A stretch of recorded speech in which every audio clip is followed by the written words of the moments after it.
Amara sat up straight immediately. Concern etched deeply across her face as she looked at Liwei and asked what was wrong, asking if he was okay, and what had just happened. Liwei met her gaze and told her that they would have to postpone visiting the Forbidden City, that something had come up, and he needed to take care of it. He added calmly that he would definitely bring her there another time, and that when he did, he would make it special for her. Amara's worry didn't fade. Curious and uneasy, she asked him what had happened. Liwei looked at her, hesitation flickering across his face. He didn't want to tell her about the mission, about the danger, about the countless possibilities where things could go terribly wrong. But Amara didn't let it go. She pressed him again, her eyes searching his. Liwei finally took her hands in his grip firm but gentle, and told her that he had a mission with Master Shen that night.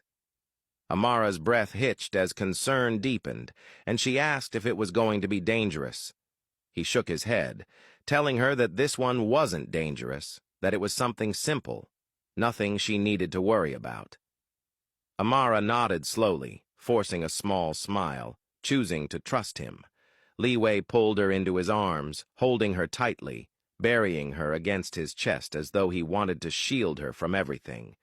He told her that once they got home, he wanted her to cook his favorite soup for him, adding that it had been a long time since he last tasted it. Amara nodded with a soft smile, telling him she would do exactly that. Later that night, Amara stood in the kitchen, carefully preparing Liwei's favorite soup just as he had asked. Every movement precise, a smile tugged her lips, pouring her heart into it. Once it was done, she dished it out and carried the bowl toward his study. She stopped at the doorway when she realized he wasn't there. It crossed her mind that he was probably in the secret room, preparing for his mission. She walked toward his desk to place the soup down, but her eyes caught sight of his notepad lying there, open. For a moment she hesitated, telling herself she shouldn't look. She almost walked away, almost, but something tugged at her, curiosity gnawing at her chest, growing louder with every second. Finally, she gave in. She picked up the notepad. As her eyes scanned the pages, her heart nearly stopped. What she was reading wasn't just notes, it was a detailed strategy for his final mission. The word possibility of death was circled again and again, etched into the page like a warning she couldn't unsee.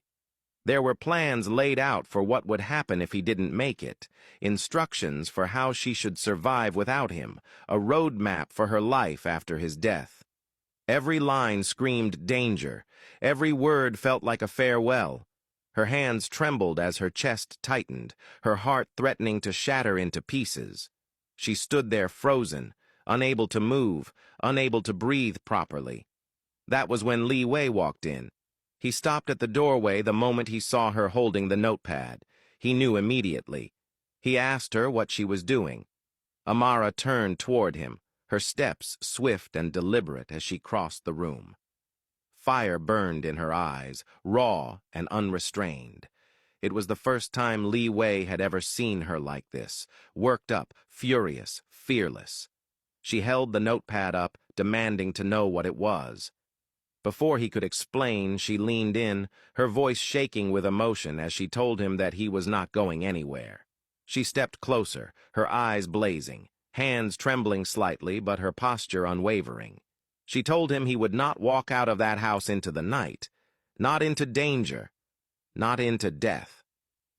Her voice grew stronger, sharper, echoing in the quiet room, every word deliberate, heavy with determination.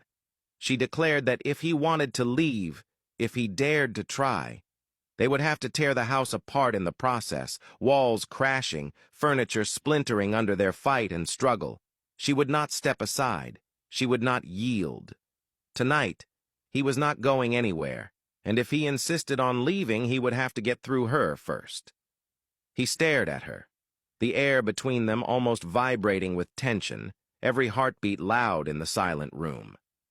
He had never seen her like this, so fierce, so unyielding, so impossibly alive with determination that it both startled and captivated him.